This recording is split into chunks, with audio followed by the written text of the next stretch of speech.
Hey, what's up guys? Mike's here. Do you remember about the Ninjago fashion I was reading right there during the beginning of the year 2017? What does I remember? Oh, yeah, it was called... I don't know, I remember it again. Still, I don't know. I remember something, but can't remember what it is. Oh, it was called Injustice. I already read 12 chapters already, so if you wanna check out that playlist right there, it's in the I, so probably, I don't know where the I is. I think it's this way. The I is probably this way right here.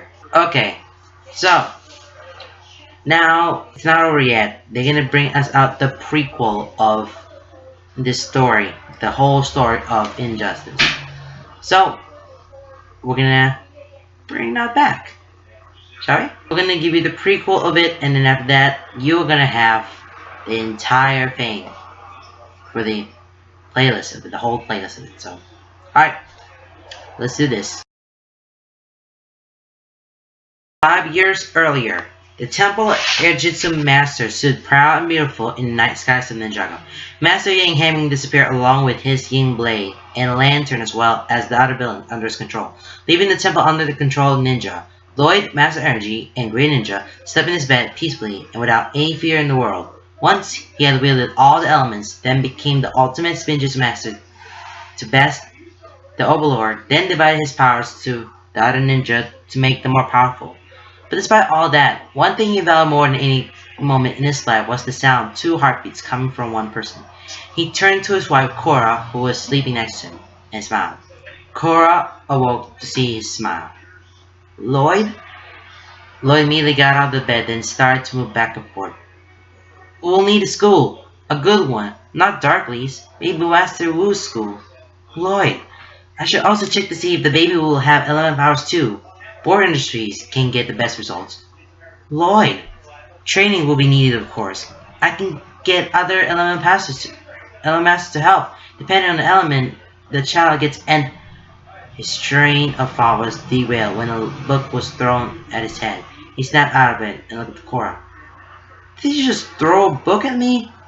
You wield all the elements. I should be able to throw satisfyingly hard objects at you sometimes.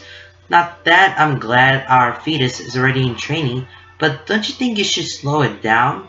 You, of all people, should know about making things go faster than they need to. Let's just enjoy the moment.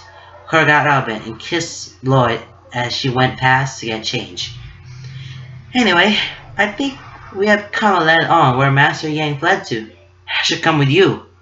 Do you? I don't remember you being so protective before I was pregnant. Maybe you can only care about the baby. Aha! Your plan has finally become apparent. Son of Garmadon, you merely have intentions to bring and have chosen the most beautiful woman in Ninjago to carry out your nefarious scheme. Lloyd, I'm not spending 9 months sitting on the couch eating these pop stickers while you go out to fight the next big threat. I'll worry. I know. It's a pity you won't have something like an elemental creature to help you move across Ninjago fast enough. Oh, wait a minute. Her joke was caught up by a distress signal for Lloyd. It's Kai. He's in Ninjago City. Then we both have somewhere we need to be. Don't worry, Derek will be with me. Now I'm even more worried. Cora stroked his cheek, and the two engaged in a passionate kiss. Go save Ninjago! She leapt and flew up on her phoenix while Lloyd took off in the other direction with his elemental dragon. In his Ninjago City, Kai had punched a thug into a dumpster, then used spinches to send a small squad of them flying all over the place. Lloyd leaned against the wall and watched. Need a little help, Kai? I got this, green guy. Well, meet me in the rooftops when you're done here. Lloyd used edges to levitate himself upwards, allowing Kai to continue his smackdown. A little later, the two ninjas met on the rooftop. I have news. Cora's pregnant? How did you know? The others were betting it. Zane also noticed you sweat. Your pupils dilate the last time you were like that.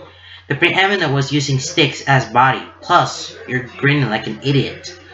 Meanwhile, in a wildwood forest, Cora and Derek were sneaking behind trees, looking for anything suspicious.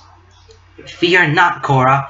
As long as the brown ninja is by your side, Gang won't dare show his face. Really? So you're not concerned about all the previous enemies faced by the ninja that are under his control? Not in the slightest. Suddenly, a creature jumped down from the trees and attacked Derek, knocking him out in one attack, back with Lloyd and Kai. We want you and the others to be godparents. 5 godfathers and 1 godmother? I don't want to see you get all I'm best on me. I see what you did there.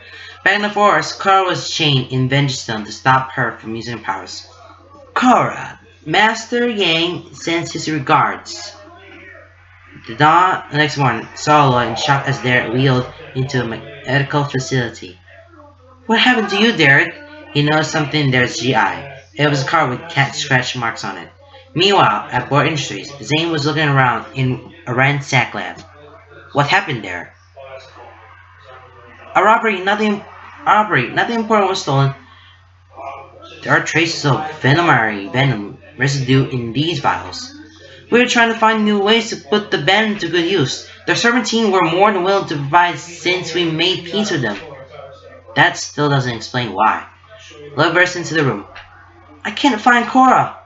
We are not alone, Lloyd. Maybe you should ask her. He handed Zane the card. Please help me find her. As Lloyd exited the building, Zane sent out a message to all ninja and allies that a woman was missing. Calling everyone over a missing persons case? Absolutely. We believe she was taken by Griff, the cat demon, who may be in league with Master Yang. Who is this woman, Zane? Cora. Nia, she was last seen in the Wildwood Forest. I'm on my way. As Nia flew to the forest on her lemon dragon, Zane had pixeled to a scan of Ninjago City, but nothing. Fortunately, Nia found the mailman who just happened to be doing his late night rounds in the forest when Cora was ambushed. Group's not here anymore, and he's not with Yang. Him and some girl escaped in a flying machine. Lloyd had heard enough and flew through the air, pushing his element dragon to the limits until he spotted a craft in the sky, not too far away. He charged towards it and fired at the jets, forcing it to land. Once it did, he sliced the side open and entered. He saw Griff and Amy next to the table. Cora was on it. Cora! What did they do to you? He pushed them aside to see her. Suddenly, the sprinkler system went off, covering him in the green liquid. Something wrong, Lloyd? It's for the most powerful ninja of them all. You look kind of wobbly. Lord Commodon. Lloyd looked up in shock. It can't be. He started to shock to see the Overlord, clad in a golden armor and ready to attack. But Lloyd didn't falter. No! Cora! The baby! Stay away from them! He created spinach a tornado and shot towards the Overlord.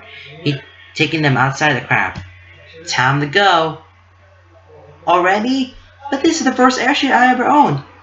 We'll get you a new one. Any moment now, angry do-gooders in pajamas are going to realize what we're up to. If we're still here when they arrive, it will be barrage of fire, earth, lightning, ice, and water for us. Say goodbye to your airship. Goodbye. The ground then rose up, trapping them both. You two aren't going anywhere. Kai, Zane, Jania, and Cole surrounded to cut off their escape. Zane turned to the airship to see green puddles on the floor. Venomary Venom. Where is she, Grief? Use that spiky hair of yours, Kai? You know what I did. I operated on her. She's the trigger. Zane, scan for any dangerous weaponry on board. Don't bother. It's not there. And it's not a weapon of mass destruction like that Gamatron or Great Devourer. Sometimes it's the simple things that matter more. In the city, a remote-controlled sniper rifle was turned on and taking aim.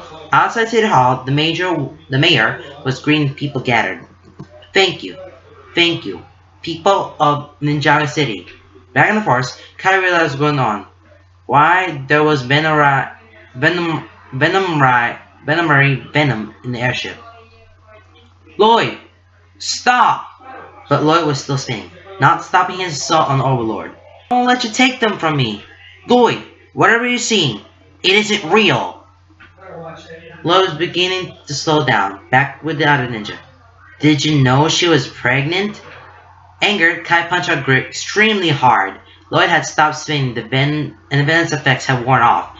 When he saw what would have been Overlord, 2 heartbeats from one person stopped beating. Bang! In the city, the rifle fired, and in seconds, the mayor of Ninjago City fell to the floor, blood spilling out of his chest. The shot seemed to echo all around Ninjago. The ninja could hear it, but one couldn't. Lloyd dropped to his knees and held Cora's lifeless body in his arms. He clutched her stomach as tears streamed down his face. His world was shattered before him. He had lost his father. He had lost his wife. He had lost his child. Like father, like son. Griff! Griff! Alright. I'm sorry for that yelling.